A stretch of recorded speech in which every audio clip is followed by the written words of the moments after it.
Welcome to yet another video for Pine Meadows Hobby Farm. Today I'm going to be talking about homestead income, so stay tuned.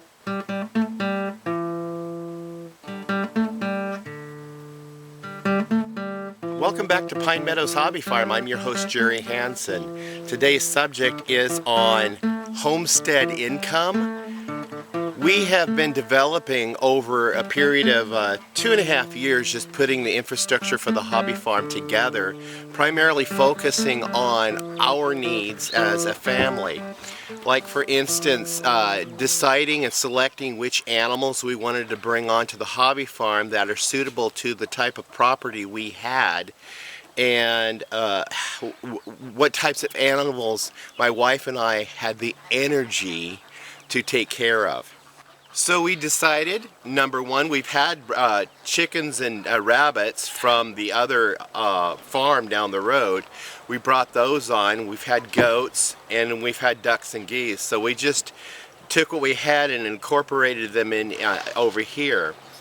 So with the chickens, I've been raising, collecting eggs from the chickens and putting them in the incubators and the brooders in the barn, and trying to raise out chickens. And in the process I get too many chickens, so I ended up listing them on Craigslist and selling them. I found out that there is a much better market for chicks that are feathered out, because people don't want to mess with chicks that aren't feathered out. That they have to have them under a heat lamp or something. But anyway, I can get a better price for these little guys than I can for the new ones. I got some younger ones that I attempted to set under the hen last night. They were the last 3 that hatched, and apparently she didn't take to them, so it doesn't always work. She's got her young ones over there. It looks like she took to one of them. That's cool.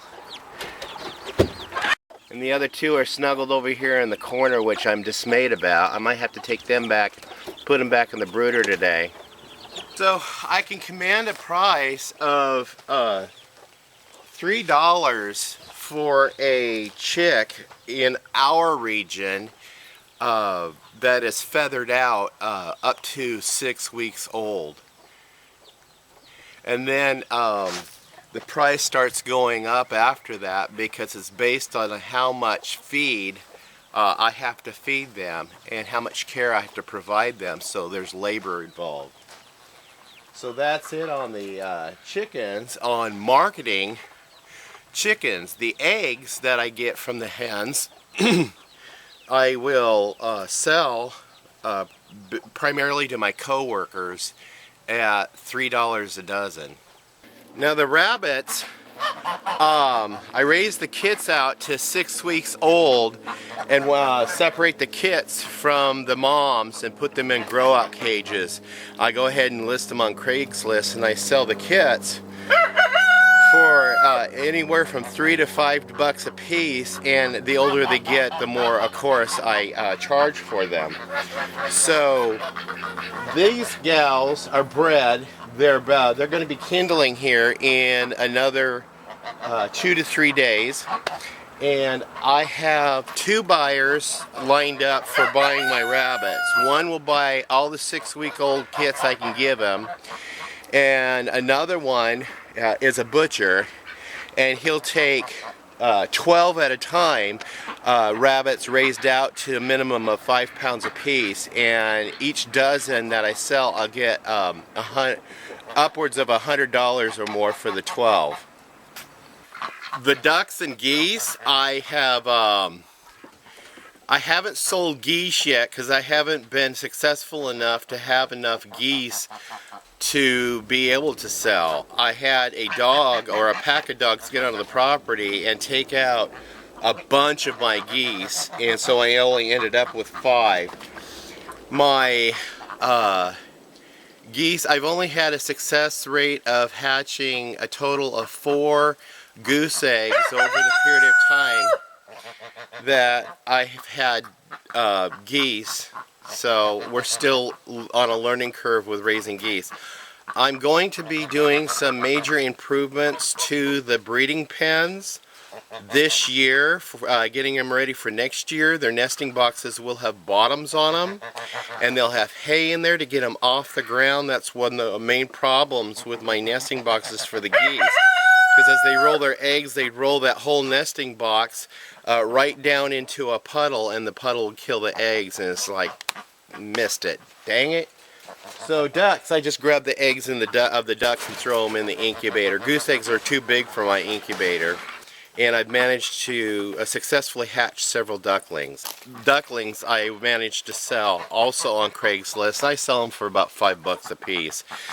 The adult ducks I was selling for $10 a piece and commanded a nice good price. I sold some adult chickens also for $5 a piece. So that's the price. I mean, your region you may be able to get away with charging a little bit more money, but in my region we have to sell them for what the market demands in this area. The income generated from the sale of the livestock goes to purchasing feed for the livestock, so they're pretty much self-sustaining, so I don't pay any money out of pocket for the keeping of the livestock.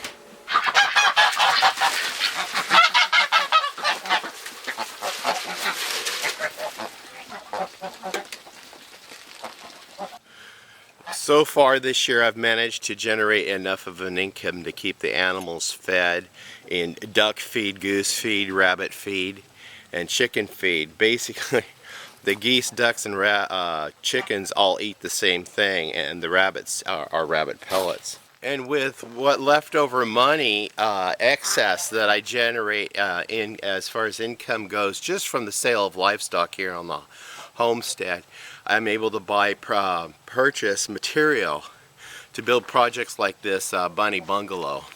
I have yet to be able to get a profit from the garden.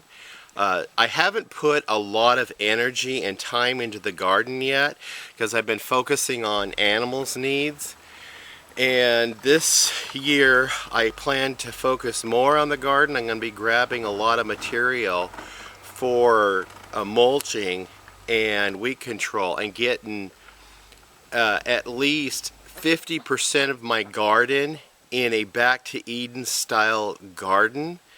And also my buddy gave me some free cedar boards, so I'll be building some raised beds in different portions of the garden.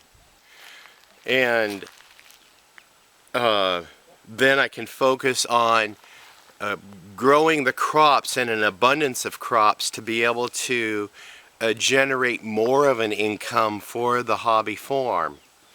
Well, that's it on this episode of An Income on the Homestead. I'm your host, Jerry Hansen, here at Pine Meadows Hobby Farm. Please subscribe, give me a thumbs up, leave a comment, and hopefully I have some better news next year as far as generating more of a variety of income. So stay tuned for more videos, and we'll see you guys in another video. Bye-bye.